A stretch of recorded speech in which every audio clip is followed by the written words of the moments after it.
Crowns were given as a marks of victorious achievements. యేసుక్రీస్తు ప్రభువారు ప్రకటన గ్రంథములోను అలాగే అపోస్తలులు దేవుడిచ్చేటువంటి కిరీటములను గురించి తెలియజేశారు. పౌలు అంటాడు, కొరింథీయులకు రాసినటువంటి పత్రిక 1 కొరింథీ 9వ అధ్యాయము 24-25 వచనాలలో, పందెపు రంగమందు పరిగెత్తు వారందరూ పరిగెత్తుతురు గాని ఒక్కడే బహుమానము పొందునని మీకు తెలియదా? అటువలనే మీరు బహుమానము పొందునట్లుగా పరిగెత్తుడి. మరియు పందెమందు పోరాడు ప్రతివాడు అన్ని విషయముల యందు మితముగా ఉండును. వారు క్షయమగు కిరీటము పొందుటకు, మనమైతే అక్షయమగు కిరీటము పొందుటకు మితముగా ఉన్నాం. మనము ఎటువంటి కిరీటమును పొందుకోవాలో, ఏ కిరీటము కొరకు పరిగెత్తాలో పౌలు గారు తెలియజేస్తున్నాడు. దేవుని వాక్యం అంటుంది, నేను మీకు మహిమ కిరీటమును ఇస్తాను అని ఆ కిరీటము గురించి తెలియజేస్తా ఉన్నది.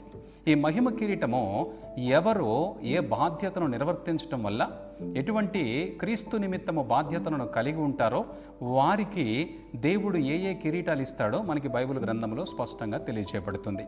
మహిమ కిరీటము ఎవరికి ఇవ్వబడుతుంది? పేతురు గారు రాసినటువంటి 1 పేతురు 5వ అధ్యాయము 2వ వచనం నుండి చూస్తే, బలిమి చేత కాక దేవుని చిత్త ప్రకారము ఇష్టపూర్వకముగాను దుర్లాభాపేక్షతో కాక సిద్ధ మనస్సుతోనూ మీ మధ్యనున్న దేవుని మందను పై విచారణ చేయుచు దానిని కాయుడి. మీకు అప్పగింపబడిన వారి పైన ప్రభువునై నట్టుండక మందకు మాదిరిగా ఉండండి. ప్రధాన కాపరి ప్రత్యక్షమైనప్పుడు మీరు వాడబారని మహిమ కిరీటమును పొందుదురు.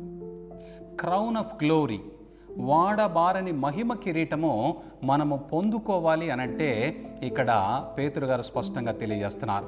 బలము చేత కాదు, దేవుని చిత్త ప్రకారం ఇష్టపూర్వకముగా, ఎటువంటి లాభమును ఆపేక్షించగా, ఎటువంటి వ్యక్తిగతమైనటువంటి స్వలాభాపేక్ష లేకుండా సిద్ధపడినటువంటి మనస్సుతో మీ మధ్యనున్నటువంటి దేవుని మందను కాయమని చెప్తున్నాడు. దాని అర్థం ఏమిటంటే, ఎవరైతే దేవుని విశ్వాసులుగా ఉన్నారో వారిని జాగ్రత్తగా దేవుని రాజ్యమునకు చేర్చేటువంటి పనిలో నీవు శ్రద్ధ కలిగి ఉండమంటున్నాడు. దేవుడు ఎవరైతే తన మందను శ్రద్ధగా నడిపిస్తూ ఉన్నారో, తన మంద విషయములో అనగా విశ్వాసుల విషయములో ఆసక్తి కలిగి సంఘమును జాగ్రత్తగా ఏలుబడి చేస్తున్నారో వారికి వాడబారని కిరీటమైనటువంటి మహిమ కిరీటమును అనుగ్రహిస్తానని తెలియజేస్తున్నాడు.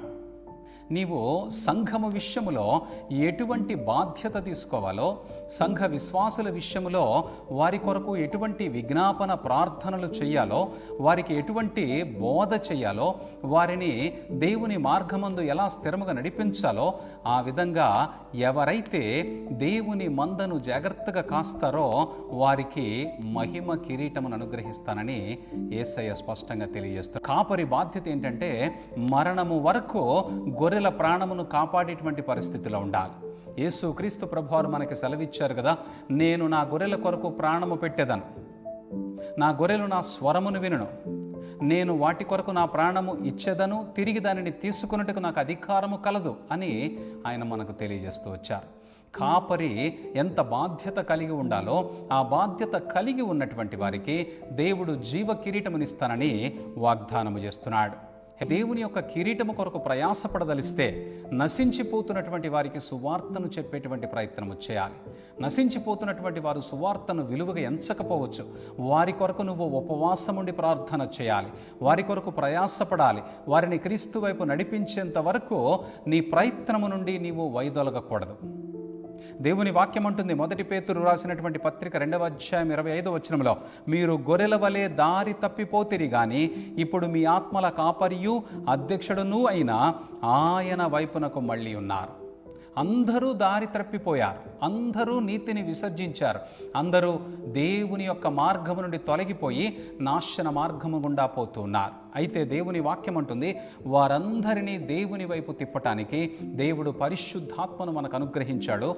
కాపరులు ఆ బాధ్యత తీసుకొని పరిశుద్ధాత్మ ప్రేరేపణ చేత ఎవరు నశించిపోతున్నారో వారికి సువార్తను ప్రకటించి మందలోనికి వారిని చేర్చవలసిన బాధ్యతను కలిగి ఉన్నారు. వారు దేవుని యొక్క మహిమ కిరీటాన్ని పొందుకోవడానికి అవకాశం ఉంది. ఎవరినైతే మనం రక్షించగలుగుతామో, ఎవరినైతే మందలో చేర్చగలుగుతామో వారిని బట్టి మహిమ కిరీటాన్ని పొందుకుంటామో, వారిని బట్టి మనము ఆనందించగలుగుతాం.